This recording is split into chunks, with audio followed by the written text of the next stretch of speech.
InVidWe Verify е дигитално разширение за браузър. С него можете да получите информация за видеоклипове, качени в Facebook и YouTube, да извършвате обратно търсене по изображение в търсачките. Можете също да разделяте видеоклипове на отделни кадри, за да изследвате по-лесно съдържанието им, както и да преглеждате метаданните на изображения и видеоклипове. InVidWe Verify може да се използва и като разширение за интернет браузър. Можете да го изтеглите от разширенията за Google Chrome и да го инсталирате.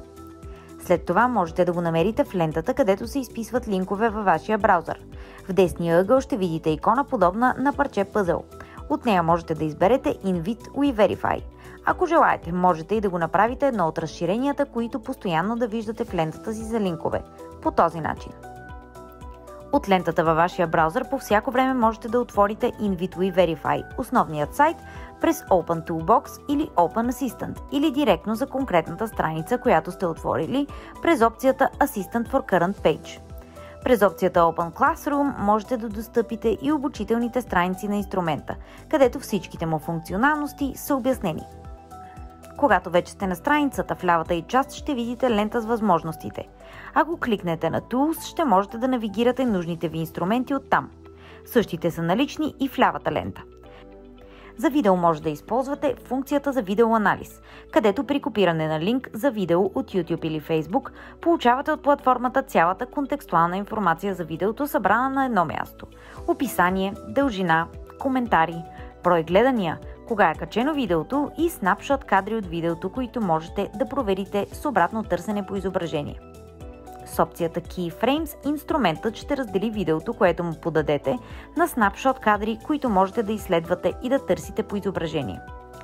При опцията Thumbnails се отваря заглавната снимка на видеото и автоматично инструментът прави обратно търсене по изображение с избраните търсачки, които можете да отбележите при търсенето. Video Rights пък ви дава информация за авторските права на видеото. От опцията Metadata можете да се информирате за метаданните на видеото, ако това е възможно. За изображенията Image Analysis ви дава достъп до същата информация, която видеоанализ, но за изображения. С Magnifier можете да предоставите на инструмента изображение, което да прегледате с помощта на лупа, за да видите по-добре детайлите в него. Метаданните на онлайн или локално изображение можете да проверите от Metadata функцията. С Forensic функцията инструментът ви позволява да проверите дали изображението е било манипулирано след заснемането му. Чрез OCR или Optical Character Recognition инструментът разпознава вместо вас текст в изображение. В Data Analysis с опцията CSV Analysis можете да комбинирате използването на InVidWe Verify и CrowdTangle, като качите там свалената информация от CrowdTangle и я пуснете за анализ.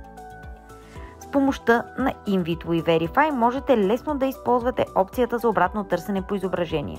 Където и да видите изображение, с клик на десния бутон ще видите опцията Fake News Debunker by InVidWe Verify, а после и опциите за обратно търсене по изображение в различните търсачки. InVidWe Verify е инструмент полезен за анализ на изображения и видеа от различни платформи.